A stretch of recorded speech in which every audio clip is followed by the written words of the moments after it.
মার্কিন প্রেসিডেন্ট হিসেবে শপথ গ্রহণের আগে ওয়াশিংটন ডিসিতে এক বিজয় সমাবেশে ভাষণ দিয়েছেন ডোনাল্ড ট্রাম্প। এ সময় দায়িত্ব নেয়ার প্রথম 100 দিন সবচেয়ে অসাধারণ হবে বলে জানান তিনি। এছাড়া প্রথম দিনেই বেশ কয়েকটি নির্বাহী আদেশে স্বাক্ষর করার কথা জানিয়েছেন রিপাবলিকান এই নেতা। এর মধ্যে অন্যতম অবৈধ অভিবাসীর বিরুদ্ধে ব্যবস্থা নেয়া, পরিবেশগত বিধিমালা কমিয়ে দেয়া, কৃত্রিম বুদ্ধিমত্তা এআই এর ব্যবহার বৃদ্ধি, সরকারের নতুন এফিসিয়েন্সি বিভাগ চালু এবং সেনাবাহিনী থেকে ন্যায্যতা ও অন্তর্ভুক্তিমূলক নীতি বাদ দেয়া।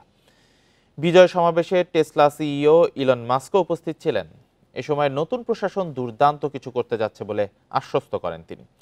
এদিকে ডোনাল্ড ট্রাম্পের শপথ গ্রহণ উপলক্ষে ওয়াশিংটন ডিসিতে চলছে জোর প্রস্তুতি।